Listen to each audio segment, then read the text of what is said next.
হায় হায় হায় হ্যাঁ না, তুমি এই থালা বাসন হাড়ি পাতিল কেন ধুইতাছো? থালা বাসন হাড়ি পাতিলে ময়লা লাগে রয়েছে, কালি লাগে রয়েছে, এই জন্য ধুইতাছি। সমস্যা কি? তোমার হাত পা এত সুন্দর, তোমার শরীরটা এত সুন্দর, এই কালি চালি মাখা থালা বাসন ধুলে তোমার হাত পা কালো হয়ে যাবে না? এই, আমার তো বিয়া শাদী হয়েই গেছে, এখন আমার হাত কালো হইলে কি শরীর কালো হইলে কি? আমি কি আরেকটা বিয়া করবো যে আমার ফর্সা থাকতে হইব, সুন্দর থাকতে হইব? খবরদার হ্যাঁ না, তুমি মুখ দিয়ে অন্য কাউকে বিয়ে করার কথা ভুলে উচ্চারণ করবে না। তুমি শুধু আমার। আমি সবসময় চাইছি আমার বউটা সুন্দরী থাকুক, ফর্সা থাকুক, টান টান থাকুক। যাও হ্যাঁ না, যাও, তুমি বাড়িতে চলে যাও, তোমার হাড়ি পাতিল গুলো আমি ধুয়ে দিতেছি। এই, তোমার কি মাথা খারাপ হয়ে গেছে? হ্যাঁ, হাড়ি পাতিল থালা বাসন ধোয়া তো মায়া মানুষের কাজ। তুমি পুরুষ মানুষ হয়ে কে লেগে সব কাজ করবা?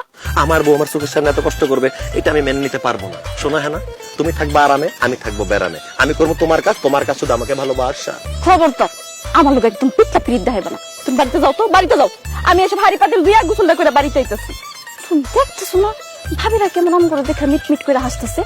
আরে ভাবিরা হাসলে হাসতে তাতে কি যায় আসে? তুমি কি বললা হ্যাঁ না? তুমি আগে হাড়ি পাতিল ধুবো, তারপর গোসল করে বাড়িতে যাবা। তাহলে এক কাম করো, আমি তোমার হাড়ি পাতিলকে ধুয়ে দিই, তারপর তোমার আমি দইলা গোসল করাই, তারপর বাড়িতে যাই। আল্লাহ রে, এই মৌতা জামাই লই আমি কই যাই, কি করি? কি করবা মানে? তুমি আমার সাথে প্রেম করবা, আদর করবা, সোহাগ করবা, রোমান্স করবা, ভালোবাসবা আমারে? প্রেম করমু, ভালোবাসমু? হ্যাঁ, মনটা সেটাছে বলটা দিয়ে একটা বাড়ি দি। দাও বউ দাও, আমার অঙ্গ সমস্ত কিছু তো তোমার, তোমার যেখানে ইচ্ছা আমার বাড়ি দাও। তাছাড়া তুমি যদি আমার হাড়ি পাতিল দিতে না দাও, আমি কিন্তু ভাবির হাতের কলসিতে পানি ভরে গলার মতো ঝুলায় পানিতে ডুবে মরে যাবো কয়ে রাখলাম। এখন তুমি কও, আমি কলসি গলায় দিয়ে পানিতে ডুবে মরে যাই এটা চাও, নাকি আমি হাড়ি পাতিল করে ধুয়ে দিয়ে এটা চাও? নে মৌতা নে, তোর যখন মাইয়া মানুষের কাজ করতে এত শখ হয়েছে তুই ধু। আমি দুই, আমার এগুলো ভালোই লাগে।